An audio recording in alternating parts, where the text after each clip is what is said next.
গহীন জঙ্গল, দেখে বোঝার উপায় নেই ভেতরে গোপনে তৈরি হচ্ছে চোলাই মদ।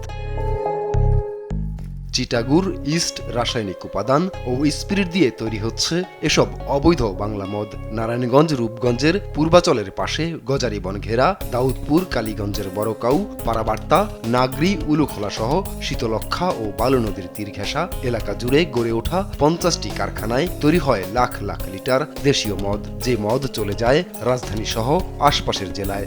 নষ্ট গুড়, এক প্রকার যেগুলা নাকি গরুর খাওয়ায়, এরকম গুড় আইনা এরা পচায়, তারপরে একটা নেশার পাড়া আছে, ওই পাড়াটা দেয়, তারপরে এগুলা তৈরি করে রাখি পচায়া। শুধু পূর্বাচলই নয়, পিতলগঞ্জ, গুতিয়াবো, গোয়ালপাড়া সহ 18টি গ্রামের হাজারের বেশি লোক জড়িয়েছে মাদকের সঙ্গে। মদের কারখানা এলাকায় বহিরাগতদের প্রবেশে রয়েছে অঘোষিত নিষেধাজ্ঞা। অপরিচিত কেউ এলাকায় ঢুকলেই নজরদারির জন্য রাখা পাহারাদাররা দ্রুত মদ কারবারিদের সতর্ক করে দেয়। অনুসন্ধানে জানা যায়, দাউদপুর ইউনিয়নেই ধামচি ও গুচ্ছ গ্রামে 30টির বেশি কারখানা রয়েছে।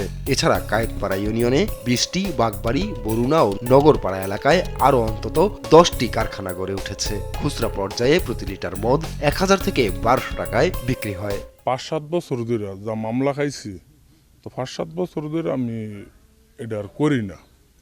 তো এখন গাড়ি চালাই, অটো চালাই, আমার এই মামলাটার লেগে আমার সংসার চালাইতে হিমশিম খাইতেছি। আমরা চাই আমাদের মামলাটা শেষ করে দিতে, আর আমরা এই ব্যবসা যে না যাই, যে আমরা চলতে পারি ওই রকমের একটা কাজ বা করে দিতে। মদের সঙ্গে জড়িতদের বিরুদ্ধে মামলা হলেও গ্রেপ্তারের পর জামিনে বের হয়ে ফের মদ তৈরিতে লেগে পড়েন। পেছনে রয়েছে প্রভাবশালী চক্র। তারা আমার কাছে বারবার হয়ে আসতেছে বা আসে সমাজের কাছে, আসলে তারা বলে যে ঠিক আছে আমরা এগুলো আর করবো না, আমাদের চাওয়া হলো যে আমাদের একটা কর্মস্থান ব্যবস্থা করে দেন। পুলিশ বলছে এর আগেও অবৈধ কারখানার বিরুদ্ধে চালানো হয়েছে অভিযান। এবার আরও কঠোর অবস্থানে যাবে পুলিশ। বেশ কয়েকবার ওই সমস্ত জায়গায় অভিযান চালিয়ে এগুলো বন্ধ করে দিয়েছি।